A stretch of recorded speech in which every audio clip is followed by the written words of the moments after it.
Ladies and gentlemen, welcome to our seventh lecture in the series of our major course of the philosophy and leadership of environmental health, safety, and well-being. So we talk about occupational health and safety. Now, if you recall in our previous lecture, which was the sixth lecture, we attempted to put forward the economic case, the business case, the value case for health, safety, and well-being. And if you recall, a number of issues were articulated in those previous lectures. I gave an introduction.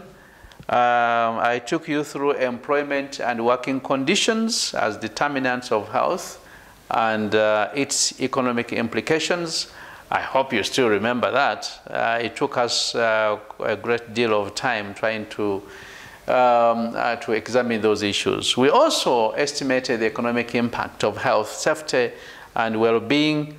And we looked at methodological approaches, the cost of illness approach or analysis was put forward.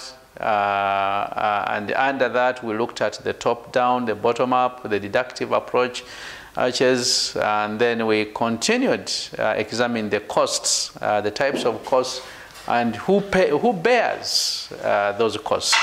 So under those costs, we examined the direct costs, the indirect costs, and the intangible costs. And then we articulated the direct costs, which certainly deals with monetary exchange, including hospital admission, physician fees or consultation, cost of medication, and then the non-medical costs, which included insurance administration, litigation, etc., etc. So we continued with our lecture, and we ended at a time when we wanted to look at the economic impact, trying to establish the materiality of health, safety, and well-being. And that's where I want to start. So if you have any question, please write them down, and we can always have a discussion of those issues. So right now and today, we start with the economic impact, establishing the materiality of health, safety, and well-being. Now, as highlighted earlier in my previous lectures, I did tell you that an estimated 2.3 million people die from work-related accidents or diseases each year. And this is not a small figure. World over, 2.3 million people die from work-related accidents or diseases. I don't know whether the employers are listening. And that's a statistic we get from the International Labour Organization. And out of the 2.3 million people who die every year, over 2 million are caused by various types of occupational diseases. Now, this means approximately 6,300 people die every day because of these causes, while occupational accidents kill over 960 people. Now, approximately 5,400 people die from work-related diseases. This figure is not a small figure at all. Occupational disease become by far the most prevalent danger faced today by people at their work. And yet, many of us are not really very much mindful about this. In addition, research has also shown that more than an estimated 317 million workers were injured in accidents at work that resulted in absence from work of 4 days or more. And the risks are not restricted to developing countries. These figures cut across the entire world, the developed environment or world or countries, and the developing countries do suffer from these things. Right, I think such statistics should wake us up, and in my country here, we need to undertake research and establish the extent to which these work-related ailments really do affect employee health, safety, and well-being. Now, we also know that some incidents, such as industrial accidents, can cause major environmental damage that affect people beyond the workplace. I'm aware of that. I also know that poor health, safety, and well-being has a significant economic impact at the macro, that's societal level, government level, but also meso, and also micro, and that's now the individual level. It is important to highlight here that the costs of doing nothing are much higher than the cost of prevention or the cost of intervention. So we need to do something. So let me take you through the cost to society. Then, after looking at the cost to society, I'll bring you to the cost to the employers and workers. And then thereafter, we shall be able to articulate the business case for health, safety, and well-being. We are still struggling with the economic case, and that's what we have to understand, because these are very important aspects of cost to society. Now, I want to say that research from the works of Lay estimated that the national cost of work-related injuries and diseases in USA, for instance, amounted to United States dollars 250 billions. And this, of course, translates into 1.8% of GDP. So we are looking at now figures, right? Figures which relate to work-related injuries and diseases. And in the US alone, this translates into 1.8% of GDP. In Australia, this same figure translates to 4.1% of GDP. In New Zealand, it is 3.4% of the GDP. And I think you can see the problem that we have. Now, Singapore, it is 3.2% of the nation's GDP. Right, the figures are not small at all. In Europe, for instance, Sweden, 4%, Italy, 3.2%, Denmark, 2.7%. So these figures are not in any way small, right? And if you go to Netherlands, my goodness, they have their own figures too. Go to UK. So the problem is there, and we need to do something about this. So, as you can see, ladies and gentlemen, there are certainly economic incentives, right? If we must have and if we must develop, we must implement good health and safety and well-being of the employees at the workplace, productivity will go up and we shall be rewarded economically. There are economic incentives that can be put in place to reduce accidents and ill health, and companies will benefit greatly. Now, these economic incentive schemes should be open to companies of all sizes and should account for the special needs of the small, micro, and of course, small and medium and micro businesses. The value of the financial incentive should provide a true motivation for employers. And the relationship between the desired prevention activity and the reward should be directly visible and clear to an enterprise, right? And these incentive systems award criteria should be clear and easy as possible as easy as possible to apply in an effort to keep the administrative burden as low as possible.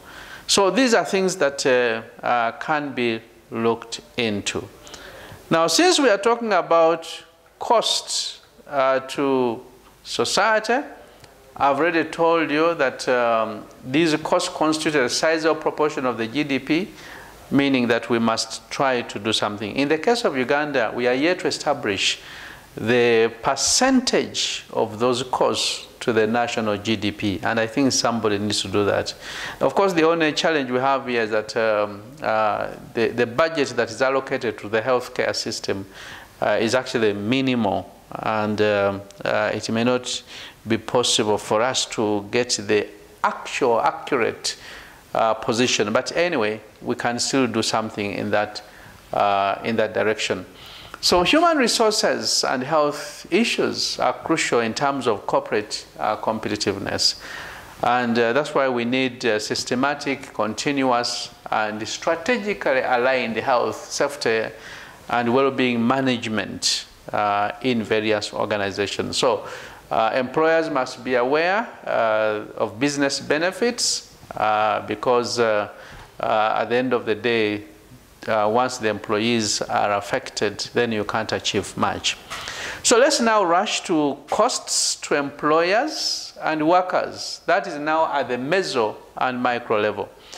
So the economic effects of poor health, safety, and well-being programs or management systems, or the economic effects of lack of effective health, safety, and well-being for individual workers are not easily monetized, but they do exist.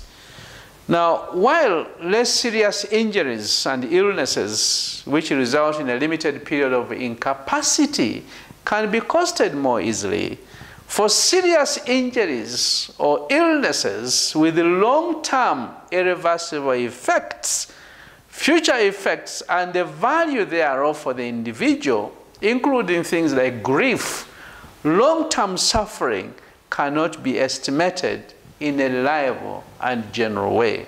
So it's quite hard for us to estimate this, but they are there, right? Because, I mean, if somebody is injured permanently, the loss it brings to the community, to the society, to the family, the economic impact, the social impact, the psychological impacts, right? And these are things that need to be studied by scholars so that we really try to understand the extent to which these things do affect employers and employees, of course, micro and meso. At the organizational level, costs to employers are related to the immediate health effects, but also to the effects of disruption in production, which often account for the highest part of the total costs. Now, as we previously discussed, the relationships between working conditions, health, and economic outcomes are highly complex and involve pathways that act at different levels. Now, at the company level, unhealth and unsafe workplaces can directly cause injuries and illnesses, as well as lead to work-related stress, which can have a significant impact on the workers' job satisfaction, on engagement, motivation, absenteeism, performance, and in turn, these may have a negative impact in terms of human capital or social and financial costs. So these are really issues that need to be understood and they need to be examined.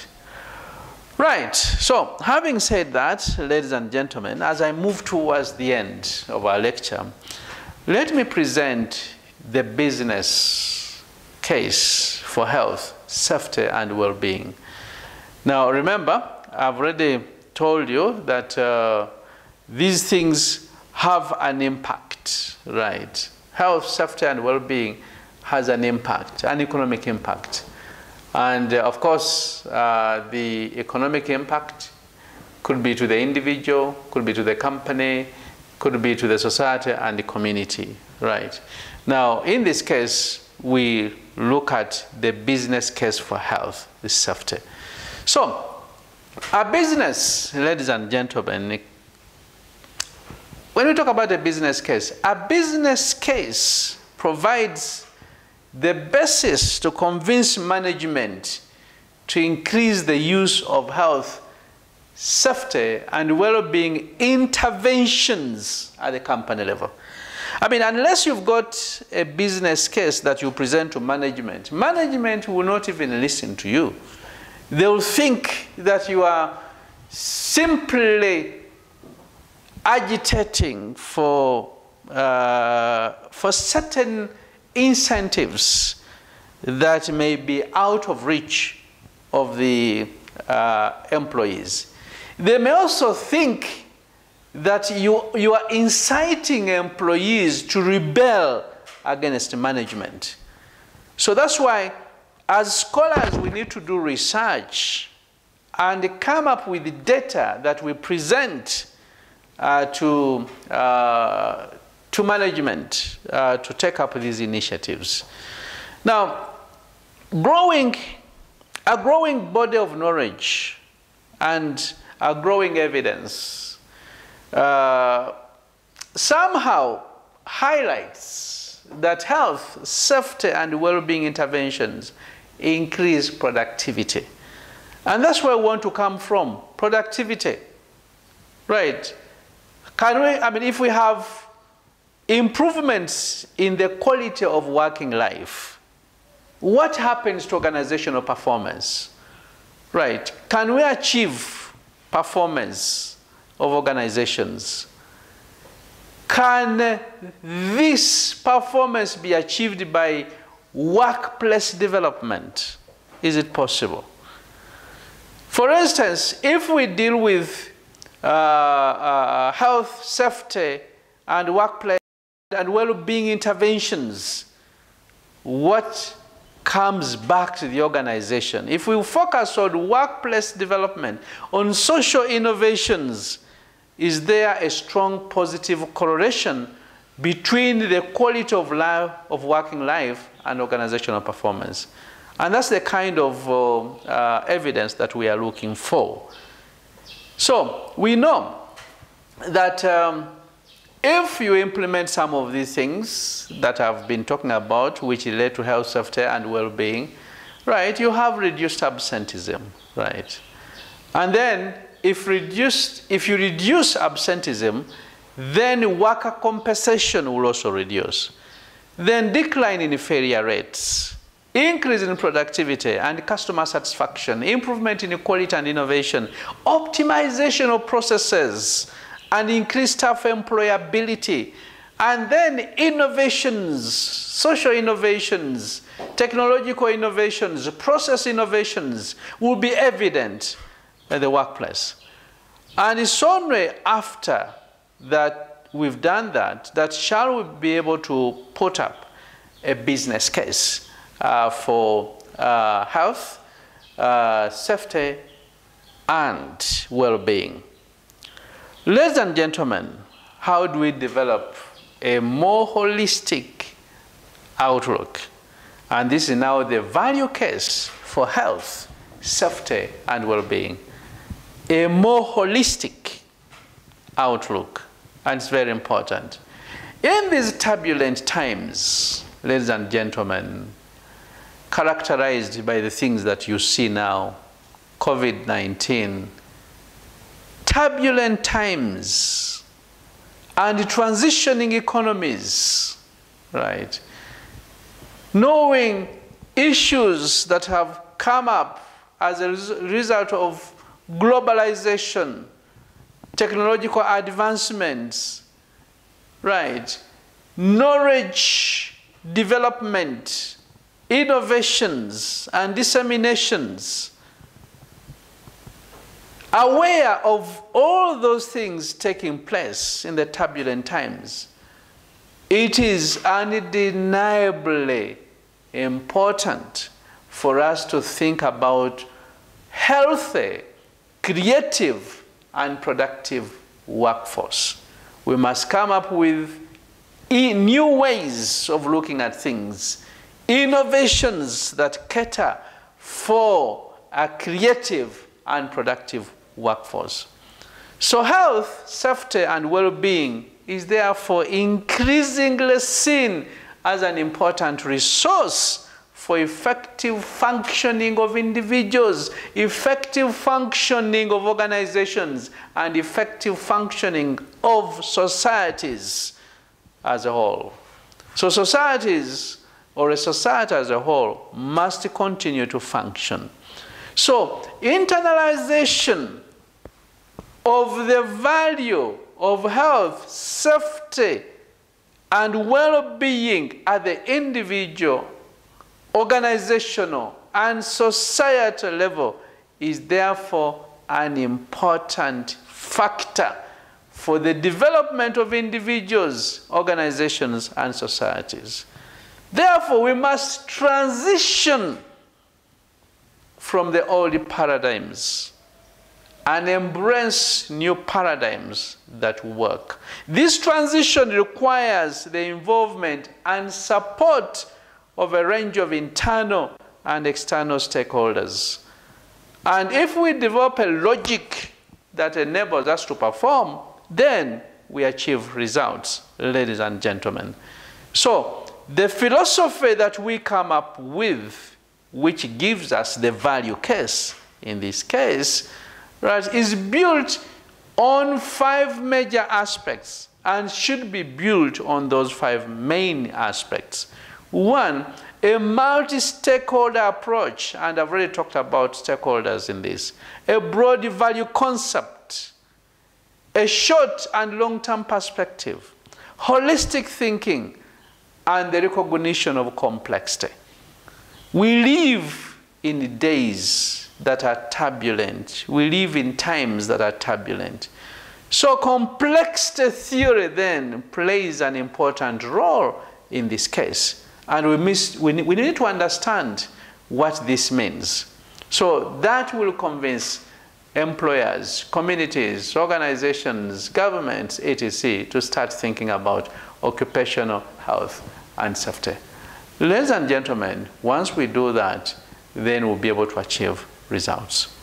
So, ladies and gentlemen, as I told you, this was our lecture number 7. And lecture number 7 has taken us through this topic, important topic, our topic 3, which was meant to examine the economic case, the business case, and the value case for health, safety, and well-being of employees. Allow me now to conclude, ladies and gentlemen.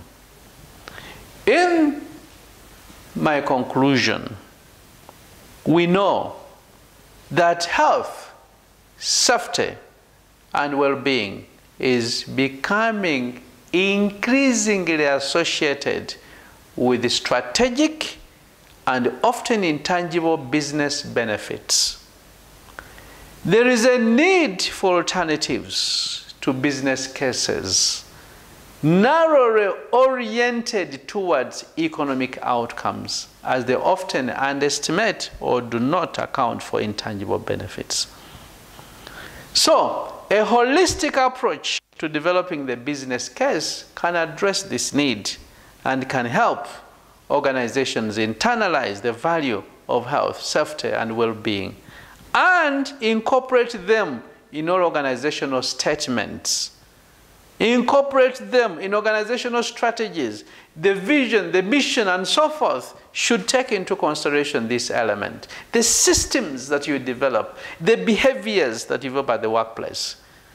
And ladies and gentlemen, in our next lecture, we shall be dealing with issues that go beyond that. Now, again in conclusion, in this lecture, we have identified the need for a holistic approach. This is particularly important, not only for financial reasons, but also legal and moral reasons. And these are the things that actually drive businesses to engage in health, safety, and well-being.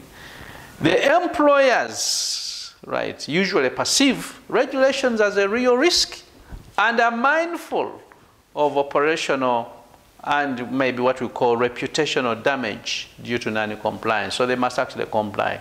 So complying with the law is very important. Otherwise, if they don't comply, businesses will be in trouble.